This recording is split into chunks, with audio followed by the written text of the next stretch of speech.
হযরত মুসা আলাইহিস সালাম, যিনি আল্লাহ পাক রব্বুল আলামিনের সঙ্গে একদিন কম 40 বছর তুর পর্বতের উপর গিয়ে কথা বলেছেন। সুবহানাল্লাহ। সব সময় প্রত্যেক দিন আল্লাহর কাছে যাইতেন। তুর পর্বতের উপর একটা খেজুর গাছ ছিল। আল্লাহকে বিভিন্ন প্রশ্ন করলে আল্লাহ কুদরতিভাবে খেজুর গাছের উপর থেকে আওয়াজ দিতেন। আল্লাহ ওই কুদরতিভাবে খেজুর গাছের উপর থেকে জবাব চলে আসতো। সুবহানাল্লাহ। তো মুসা নবী এমন করে করে অনেক দিন, একদিন কম 40 বছর, প্রায় 40 বছর এভাবে আল্লাহর সাথে প্রত্যেক দিন যাইতেন। প্রত্যেক দিন গিয়ে গিয়ে আল্লাহকে প্রশ্ন করতেন 1000 প্রশ্ন। সুবহানাল্লাহ। আর আল্লাহ পাক রব্বুল আলামিন ওই খেজুর গাছের উপর থেকে 1000 প্রশ্নের জবাব দিতেন। তো বিভিন্ন কারণে হাদিসে এসেছে মাঝে মাঝে মুসা নবী বিভিন্ন প্রশ্ন করলে প্রশ্নের সাথে উত্তরের সাথে মিল পেতেন না। কয়েকটা রিওয়ায়াত আছে, ওদিকে গেলে অনেক রাত্র হয়ে যাবে। তো এজন্য হঠাৎ করে আজকে সিদ্ধান্ত নিল, আল্লাহ তুমি তো এই খেজুর গাছের উপর থেকে আমাকে জবাব দাও, রব্বি আরনি, আল্লাহ একটু দয়া করে আমি মুসারে দেখা দাও। আল্লাহ বলল, মুসা আমাকে দেখার জন্য যে চোখের প্রয়োজন তোমার সেই চোখ নাই, আমাকে দেখার জন্য তোমার যে ব্রেন দরকার সেই ব্রেন নাই, আমাকে দেখার জন্য তোমার যে হাতের দরকার হাত নাই, আমাকে দেখার জন্য তোমার যে পা দরকার সেই পা নাই, আমাকে দেখার জন্য যা কিছু প্রয়োজন তুমি মুসার মধ্যে সেগুলা নাই। লাম তারানি, আল্লাহ জবাব দিছে না তুমি আমারে দেখতে পাইবা। মুসা নবী এবার চোখের পানি ছেড়ে ছেড়ে কান্না করে আর বলতেছে, রব্বি আরনি, আল্লাহ বলে লাম তারানি, মুসা বলে রব্বি আরনি, আল্লাহ বলে লাম তারানি। এমন করতে করতে অনেক সময় পার হয়ে গেল। এবার হযরত মুসা নবী একটু রাগ করলেন, আল্লাহ আমি রাগ করলাম, আপনি আল্লাহ যতক্ষণ আমার সঙ্গে দিদার না দিবেন, দেখা না দিবেন, যেই খেজুর গাছটার মধ্যে ধরে আপনাকে এতদিন সুয়াল করেছি, প্রশ্ন করেছি, এই খেজুর গাছের গোড়ার মধ্যে আমি খেজুর গাছ ধরে বসে থাকবো, বাড়ি ফিরবো না। সুবহানাল্লাহ। যদি দেখা না দেন আজকে আমি আর বাড়ি যাব না।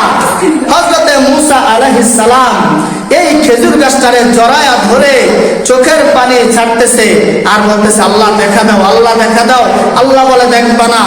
এক পর্যায়ে খেজুর গাছটারে জড়িয়ে ধরলে আল্লাহ ডাক দিয়ে বলে, মুসা এই খেজুর গাছের মহব্বতে আমি তোর সঙ্গে দিদার দিব, তবে তুমি আমারে দেখবা না। সুবহানাল্লাহ। এবার মুসা নবী বলে, আল্লাহ তবুও দেখতে চাই। দেখতে চাও? হ্যাঁ দেখতে চাই। এবার আল্লাহ 70,000 নূরের পর্দা আছে, ওই নূরের পর্দার ভিতর থেকে আল্লাহ পাকের নূরের সামান্য তাজাল্লি মাত্র প্রকাশ করলেন। মুসা নবীর তুর পর্বতের দিকে ইশারা করতে দেরি মুসা নবীর সেই তুর পর্বতটা জলে চূর্ণ হয়ে গেছে। সুবহানাল্লাহ। হযরত মুসা আলাইহিস সালাম হুঁশ হারিয়ে ফেলেছেন, জ্ঞান হারা হয়ে গিয়েছেন। অনেক টাইম পর যখন জ্ঞান আসলো, এবার মুসা নবী যখন জাগ্রত হলো, স্বাভাবিক অবস্থা হলো, এবার আল্লাহর নবী মুসা আলাইহিস সালাম ডাক দিয়ে বলে, আল্লাহ তোমার তুর পর্বতটা তো জ্বলে সুরমা হয়ে গিয়েছে। আল্লাহ বলে যে, হে মুসা আমি তো বলেছি আমাকে দেখার জন্য তোমার যে চোখ আর তোমার যে শক্তি, তোমার যে পাওয়ারের প্রয়োজন তা তোমার কাছে নাই। যদি তোমার কাছে থাকতো তাহলে তুমি আমাকে দেখতে পাইতা। তুমি মুসার কাছে তো সেই শক্তি নাই। এবার ডাক দে, আল্লাহ তোমার সব জ্বালাইলা, পরে তুর পর্বতের উপর আম গাছ, জাম গাছ, কলা গাছ সব জ্বালাইলা, তুমি খেজুর গাছটাও জ্বালাইলা না, তুমি আমি মুসা নবীরও তো জ্বালাইলা না। সুবহানাল্লাহ। আল্লাহ এর রহস্যটাকে একটু আমারে বলবা? আমার আল্লাহ ডাক দিয়ে বলে, শুধু খেজুর গাছের জন্য তুমি মুসা আজকে বেঁচে গিয়েছো। সুবহানাল্লাহ। কেন? আল্লাহ কিভাবে? তা আমার একজন নবী, আখেরি নবী, যার নাম রাহমাতাল লিল আলামিন নবী, ওই নবী 570 খ্রিস্টাব্দে দুনিয়ার জমিনে শুভ আগমন করবে। তারপর আমার নবী মসজিদে নববীর মধ্যে নামাজ আদায় করাবে। আমার দয়াল নবী দুনিয়াতে আসে নাই, আসবে।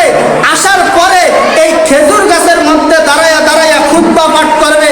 সেই খেজুর গাছকে আমি আল্লাহ মহব্বত করে এই খেজুর গাছের আগা থেকে আমি তোমার সঙ্গে প্রায় 40 বছর কথা বলেছি। এই খেজুর গাছের মহব্বত আজকে তুমি মুসা বেঁচে গিয়েছো। সুবহানাল্লাহ। দেখেন আমার নবী এখনো দুনিয়াতে আসে নাই, এখনো আসে